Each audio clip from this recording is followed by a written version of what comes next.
नमस्कार, India voice देख रहे हैं आप और मैं हूं आपके साथ शिवम दुबे। इंडिया वॉइस के खास कार्यक्रम हरियाणा पंजाब में आप सबका स्वागत। बुलेटिन की शुरुआत करेंगे, रुक करेंगे खबरों की ओर। हरियाणा के मुख्यमंत्री नायब सिंह सैनी ने गुरुवार को आम आदमी पार्टी के राष्ट्रीय संयोजक अरविंद केजरीवाल और लोकसभा में विपक्ष के नेता राहुल गांधी को दिल्ली में राजघाट के पास यमुना नदी का पानी पीने के लिए आमंत्रित किया। दिल्ली विधानसभा चुनाव से पहले यमुना में कथित जहरीले पानी का मुद्दा सुर्खियों में आया हुआ है। यमुना नदी विवाद पर सैनी ने संवाददाताओं से बातचीत करते हुए कहा कि अरविंद केजरीवाल ने झूठ फैलाने के अलावा कुछ नहीं किया। अरविंद केजरीवाल वो व्यक्ति हैं जिन्होंने कहा था कि वो अपने पहले चुनाव में ही यमुना को साफ कर देंगे और फिर अगले चुनाव में भी यही करेंगे, और जब तक वो ये नहीं कर सकते तो उन्होंने इसका दोष हरियाणा सरकार पर मढ़ दिया। के अंदर केजरीवाल से लोग तंग हैं। केजरीवाल ने पिछले 10 वर्षों में झूठ के सिवाय कोई काम नहीं किया। जब लोग काम के लिए जाते हैं तब वो इधर उधर की बातें करता है, किसी के ऊपर आरोप लगाने की बात करता है। अरे वही केजरीवाल था जिसने पहले ही चुनाव के अंदर ये कहा था कि यमुना को साफ करूंगा। अगले चुनाव में कहा कि मुझे एक और समय दे, मैं फिर साफ करूंगा। जब दूसरा भी समय दिया, तीसरे समय के अंदर अब उसके पास कहने के लिए तो बचा नहीं कि मुझे और समय दो। अब आरोप हरियाणा के ऊपर लगा दिया। अरे जिस माटी के अंदर उसने जन्म लिया उसको ही कलंकित करने का काम केजरीवाल ने किया है। लोग समझ रहे हैं क्योंकि हरियाणा स्वच्छ और शुद्ध जल वो दिल्ली को दे रहा है। दिल्ली के हमारे लोग हैं, हमारे परिवार के सदस्य हैं, परंतु अपनी स्वार्थ राजनीति स्वार्थ सिद्धि के लिए अनर्गल प्रचार करते हुए कोई भी मुंह में आए वो आरोप लगा दे, ये आरोप असहनीय है। ये सहन योग्य नहीं है। केजरीवाल साहब अपने बयान में फंस गए खुद ही, यमुना के ऊपर जो बयान दिया था उन्होंने। नहीं देखिए, उसको तो ये लगता है कि शायद लोग मैं ही समझदार हूँ, सारे लोग बेवकूफ है, ये समझता है वो। परंतु आने वाले इस 5 तारीख को उसको एक बड़ा सबक सिखाने वाले दिल्ली के लोग हैं। जो हालात उसने दिल्ली के किए हैं वो कल्पना से परे हैं। आज इस प्रकार का चेहरा करके कि आज उसको ये ध्यान में नहीं है कि लोग घरों में कैसे अपना जीवन व्यतीत कर रहे हैं। गलियों में पानी भर रहा है, पानी स्वच्छ नहीं मिल रहा है, इसकी गलत नीतियों के कारण। आज तक इसने 10 वर्षों के अंदर जो एसटीपी लगे हुए हैं और जो वहां पर पॉन्ड्स हैं, किसी की भी सफाई नहीं की। अरे जब सफाई नहीं आपने की तो कैसे स्वच्छ जल जाएगा? पानी इतनी मात्रा के अंदर हम दे रहे हैं, हरियाणा दे रहा है कि पानी की कमी नहीं है, पीने की डिस्ट्रीब्यूशन की कमी है, उसको सुधारने की इसकी कमी है। 10 वर्षों में भ्रष्टाचार की तरफ तो ध्यान है कि कहां से कितना कमीशन आ जाए, वो तो ध्यान है इसके, परंतु लोगों को सुविधाएं कैसे मिले उसके तरफ। केजरीवाल को बुलाया गया, एजीएम कोर्ट सोनीपत का सम्मान गया है केजरीवाल को और दिल्ली सरकार को। नहीं देखिए, उसने इतना बड़ा आरोप ये हरियाणा प्रदेश के लोगों को एक कटघरे में खड़ा करने का काम किया। कल मौनी अमावस्या थी, हम पवित्र नदियों की पूजा करते हैं, हमारी संस्कृति में हमारे संस्कारों में है, परंतु इसके संस्कारों में मेरे ख्याल से ये सारी बातें नहीं है। और वो किस प्रकार से जिन नदियों की हम पूजा करते हैं, क्या हम उसमें जहर डालेंगे? क्या हम जहर डाल करके पिलाएंगे?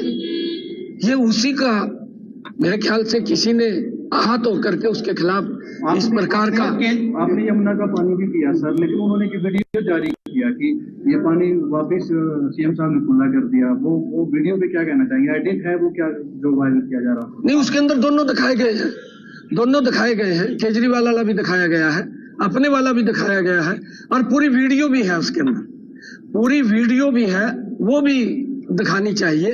वो घटिया स्तर की राजनीति करता है, वो झूठ की राजनीति करता है। हमारे यहाँ झूठ की राजनीति नहीं होती। मैंने केजरीवाल को कहा है कि केजरीवाल आपका तू गाली तो कांग्रेस को देता है और कांग्रेस को गाली देता है, उसके गले मिलता है, दोनों गले मिलते हैं जब ये लगता है कि भाई कैसे बीजेपी को पीछे किया जाए, फिर ये गाली देता है। मैंने आज उसको ये कहा है कि मैंने जहां से पानी हम दिल्ली को देते हैं और जहां से वाटर रिसोर्स अथॉरिटी जिसने उस पॉइंट को चिन्हित किया है, उस पॉइंट के ऊपर मैंने जाकर के पानी पिया है। मैं केजरीवाल को ये आमंत्रित करता हूं कि जहां राजघाट है, जहां महात्मा गांधी जी बैठे हैं, आप उसके पीछे यमुना में जा करके राहुल गांधी जी को साथ लेकर के आप वहां पानी पी करके दिखाइए और वहां पर नहा करके दिखाइए। इसका जिम्मेवार कौन है? इसका जिम्मेवार केजरीवाल है।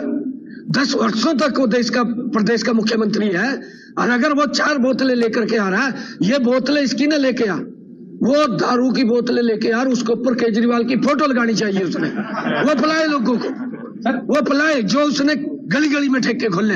अरे तू व्यवस्था तो कर, व्यवस्था तो की नहीं, और लोगों का जो व्यवस्था करनी थी उस पैसे का तो आपने कमीशन के अंदर उसका इस्तेमाल किया है।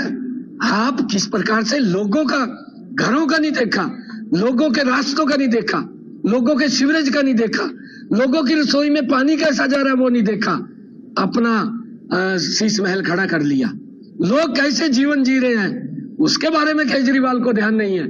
गरीब व्यक्ति कैसे वहां नारकीय जीवन जी रहा है, गरीब व्यक्ति बाहर निकलना उसका मुश्किल हो गया है, वहां पर सीवरेज ओवरफ्लो हो रहे हैं, वहां पर नाले भरे पड़े हैं, आज तक सफाई नहीं हुई। तो ये तो पंजाब के मुख्यमंत्री भगवंत मान ने दिल्ली के मुख्यमंत्री आतिशी के पक्ष में अमृतपुरी गढ़ी में रोड शो किया। रोड शो में मुख्यमंत्री भगवंत मान ने कहा कि आपके पास 2 विकल्प है, एक तरफ लड़ाई वाले हैं तो दूसरी तरफ पढ़ाई वाले हैं, एक तरफ गाली गलौज वाले हैं तो दूसरी तरफ अस्पताल बनाने वाले हैं। अब आपको चुनना है कौन आपके लिए काम कर रहा है। कालका जी के विधानसभा एरिया के सभी जितने भी भारी संख्या में लोग निकले हैं, घरों से, दुकानों से, मकानों से, माएं बहनें खास तौर पर आशीर्वाद दे रही हैं। आपका बहुत बहुत धन्यवाद। इस प्यार का कोई किसी करेंसी में कोई मोल नहीं है जो आप लोग दे रहे हो। दिल्ली के मुख्यमंत्री साहिबा आतिशी जी आपके पहले भी प्रतिनिधि हैं और अभी भी 5 तारीख को 2 नंबर बटन है मशीन का। तो मशीन में तो 2 नंबर है, लेकिन नतीजे में 1 नंबर पर आना है।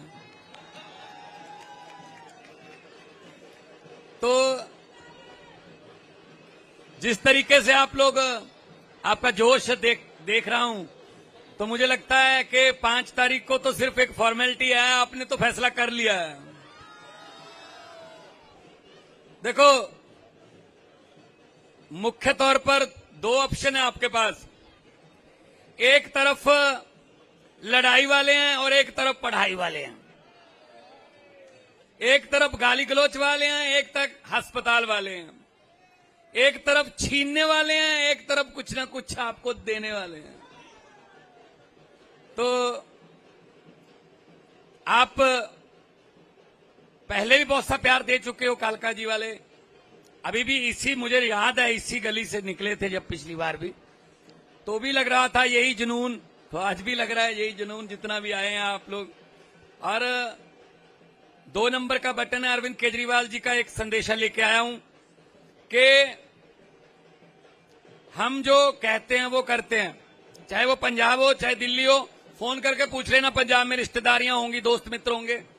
जितनी गारंटियां कही थी, गारंटियों के बिना भी कई गारंटियां पूरी कर दी हमने। तो लोगों के टैक्स का पैसा लोगों को ही वापस मिलना चाहिए, चाहे बिजली के रूप में, चाहे स्कूलों के रूप में, चाहे वो पानी के रूप में, चाहे महिलाओं को फ्री सफर के रूप में, चाहे 2100 जो अभी अनाउंस किया है महिला सम्मान राशि, और हमारे वाला 2100, उनका 2500। हमारे वाले को रेवड़ी बोलते हैं, खुद पापड़ बांटते हैं। लोगों को 2100 पे ज्यादा यकीन है, 2500 वालों पे यकीन नहीं है, क्योंकि पहले 15 लाख बोल के मुकर चुके हैं वो। तो इसलिए मैं आपके पास आया हूं कि हुकूमत वो करते हैं जिनका दिलों पर राज होता है। यूं कहने को तो मुर्गे के सर पे भी ताज होता है।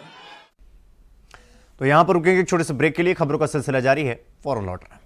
तो ब्रेक के बाद एक बार फिर आप सबका स्वागत है मेरे साथ। रुक करेंगे अगली खबर की ओर। चंडीगढ़ नगर निगम में बीजेपी की हरप्रीत बबला नई मेयर बन गई हैं। उन्होंने क्रॉस वोटिंग के बाद 2 वोटों से चुनाव जीता है।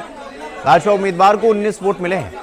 आम आदमी पार्टी और कांग्रेस गठबंधन को जो उम्मीदवार थी प्रेमलता, उनको 17 वोट मिले और मेयर चुनाव में भाजपा के पास सिर्फ 16 पार्षदों का समर्थन था।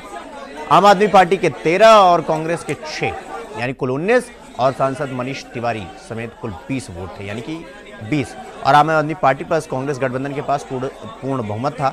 बावजूद इसके उनके उम्मीदवार हार गए। मेयर चुनाव के नतीजे से साफ है कि आम आदमी पार्टी कांग्रेस गठबंधन के 3 वोट भाजपा के पक्ष में।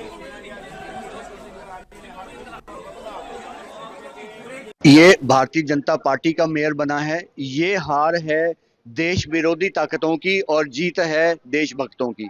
मोदी जी के उनके पॉलिसीज की ये जीत है। चंडीगढ़ में भाजपा का जो पुराना काम रहा है उसको देखते हुए आज 3 देशभक्तों ने जो है भारतीय जनता पार्टी के मेयर के पक्ष में वोट किया। पिछले 1 साल पूरा जो है आम आदमी पार्टी और कांग्रेस के अपने पार्षद अपने ही मेयर के खिलाफ आरोप लगाते रहे कि हमारा कोई काम नहीं हो रहा, हमारे एजेंडे नहीं आ रहे।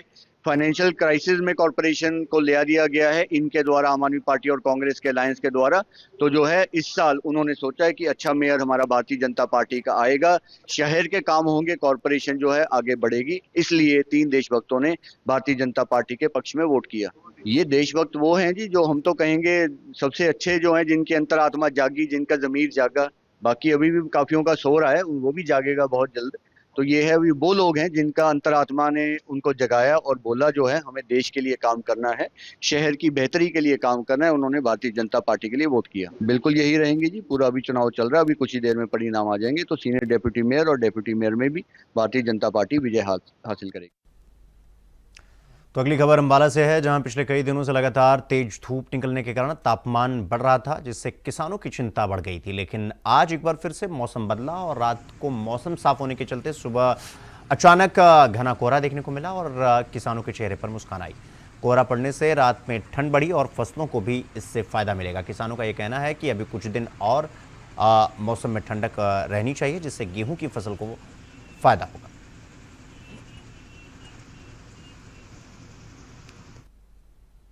तो अगली खबर अंबाला से है, जहां कृषि विभाग और कृषि विज्ञान केंद्र अंबाला द्वारा बराड़ अनाज मंडी में प्राकृतिक खेती को बढ़ावा देने के लिए 1 दिवसीय जिला स्तर वर्कशॉप का आयोजन किया गया।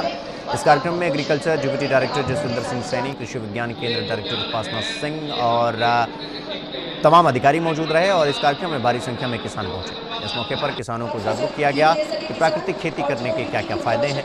कृषि और कृषि विज्ञान मंत्री पिन समय पर ऐसे कैंप लगाकर लोगों को जागरूक करता रहता है और किसान भी अब जागरूक हो रहे हैं। और सभी किसान से हमारा 1 दिवसीय प्राकृतिक खेती का कार्यशाला जो हम रासायनिक खादों का उपयोग कर रहे हैं उससे हट के हम प्राकृतिक की तरफ जाएं, प्राकृतिक खेती करें, उसका उपयोग करें, ताकि हमारी जो बीमारियां हैं आजकल जो चलती हैं, बीपी शुगर हर एक किसान क्योंकि हमने अनाज काफ़ी पैदा कर लिया है, क्वांटिटी तो काफ़ी हो लेकिन उसकी क्वालिटी रेट होती है, उसको लेके प्राकृतिक खेती के लिए शुरू करनी है। और एक हमारी स्कीम आ रही है राष्ट्रीय परंपरागत कृषि विकास, उसमें इस खेती को बढ़ावा देने के लिए आदमी बराड़ा प्रोग्राम है। सर क्या किसान जागरूक हो रहा है इस प्रोग्राम जी, से? काफ़ी हमारे किसान करते हैं क्योंकि गुरुकुल में हमारा ट्रेनिंग सेंटर है और एक देसी गाय है जिसमें देसी। तो खबर अंबाला से है, जहां साइंस इंडस्ट्री का मतलब हब कहा जाता है अंबाला को। यहां से साइंस का पूरा सामान देश में सप्लाई होता है। 1 फरवरी को मंत्री निर्मला सीतारमण बजट पेश करने वाली हैं, जिसे लेकर साइंस के व्यापारियों ने अपने विभिन्न मांगे रखी हैं। साइंस व्यापारियों ने कहा कि जीएसटी में छूट मिलना चाहिए और इसका फायदा देश भर में उन लोगों को होगा जो साइंस का सामान खरीदते हैं। अंबाला को साइंस सिटी का दर्जा देने की भी बात कही गई। व्यापारियों ने बताया कि अंबाला में साइंस इंडस्ट्री के लिए एक बड़ी लैब स्थापित होनी चाहिए, जिससे बाहर से भी साइंटिस्ट आकर उन्हें ट्रेनिंग दे सकें। हमारे को बजट से अब की बार भी बहुत उम्मीदें हैं, जिसमें से फर्स्ट ऑफ ऑल मैं कहना चाहूँगा सरकार को कि हमारे जो इंस्ट्रूमेंट्स हैं सारे एजुकेशनल गुड्स हैं, it is for welfare of the students. तो इसमें हम लोग चाहेंगे कि इसमें टैक्स की रिडक्शन होनी चाहिए, क्योंकि कुछ आइटम 18 पे हैं और कुछ 12 पे हैं, तो उसमें स्लैब जो है इसका बेनिफिट मिलना चाहिए हम लोगों को। सेकंड, जो सब्सिडीज गवर्नमेंट दे रही है एमएसएमई के थ्रू, काफ़ी बड़े बड़े बजट हैं जो गवर्नमेंट ने अनाउंस किए हैं, उसमें हमारी जो साइंस इंडस्ट्री है, जो इंडस्ट्रीज़ को बेनिफिट देने के लिए जो ट्रेड फेयर्स वगैरह लगते हैं, उसमें सब्सिडीज़ वगैरह दी हैं। जो हमारे जो मैन्युफैक्चरर्स हैं ओरिजिनल, वो अगर उसमें बाहर जाके देखना चाहें टेक्नोलॉजी के रिगार्डिंग, आउट ऑफ इंडिया जाना चाहें, उनको बेनिफिट कुछ मिलने चाहिए। इसके अलावा अम्बाला साइंस सिटी है, हमारी वर्षों पुरानी मांग है कि यहाँ पे जो भी ट्रेन या बस रुके उसमें अनाउंस होना चाहिए कि now you are welcome in science city Ambala. इस टाइप से हमारी बहुत उम्मीदें हैं, क्योंकि अम्बाला छोटी इंडस्ट्री है और चाइना से कम्पीट नहीं कर पा रहे हम लोग ड्यू टू कॉस्टिंग।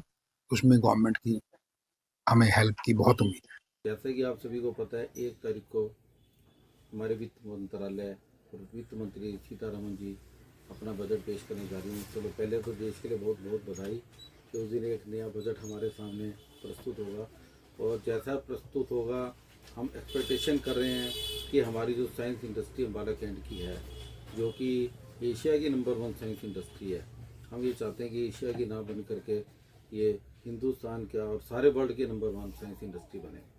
उसको नंबर 1 बनाने के लिए हमारी सरकार से जितने भी एमएसएमई डिपार्टमेंट हैं, फिक्की के डिपार्टमेंट हैं, हम सब उनसे रिक्वेस्ट करते हैं कि गवर्नमेंट इस तरफ ध्यान दे, हम लोगों को अच्छी ट्रेनिंग दे, हम लोगों के लिए अच्छी से अच्छी लैब स्थापित करके दें अम्बाला कैंट के अंदर, ताकि हम अपने प्रोडक्ट की गुणवत्ता वहाँ जांच करवा सकें और उसको यूरोप मार्केट के अंदर भी भेज सकें।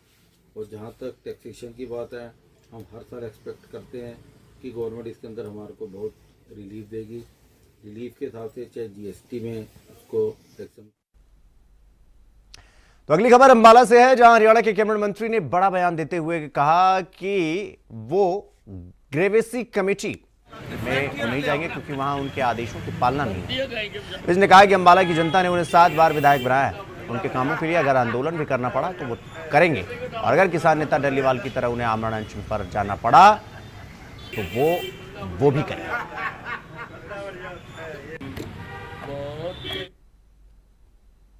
तो अगली खबर सिरसा से है, जहां हरियाणा सरकार ने हरियाणा की जनता को ग्रामीण अंचल पर सुख सुविधाएं प्रदान करने के लिए और इस मकसद से अब एक और नई स्कीम को लागू किया है। हरियाणा के सभी 22 जिलों में सरकार की ओर से आमजन को घर बैठे ज्यादा से ज्यादा सुविधाएं मिले, विभाग की योजनाएं उनके द्वार तक पहुंचे और समस्याओं का समाधान। ग्रामीण लोग जो जनरली समस्या हमें दे रहे हैं, कुछ ग्रामीण लोगों से समस्या आ रही है कि कोई रास्ता है जो रुका हुआ है, वो अभी हम जाके उसका मौका मुआयना कर लेंगे। इसके अलावा वो ये भी कंप्लेंट दे रहे हैं कि कुछ ना। तो अगली खबर पटियाला से है, जहां पुलिस की तरफ से चोरी लूटपाट करने वाले अंतर्राज्यीय संगठित गैंग का पर्दाफाश किया गया। इस सारे मामले पर एसएसपी पटियाला डॉक्टर नानक सिंह ने प्रेस कॉन्फ्रेंस करके जानकारी साझा की। एक इन्फॉर्मेशन आई सी कोतवाली थाने जसविंदर नवे प्रोबेशनर डीएसपी ने इन्होंने को चार्ज है थाने का कोतवाली का, नाल inspector Harjinder Singh under the supervision of DSP city 1 ਤੇ एसपी स्पैशल ब्रांच।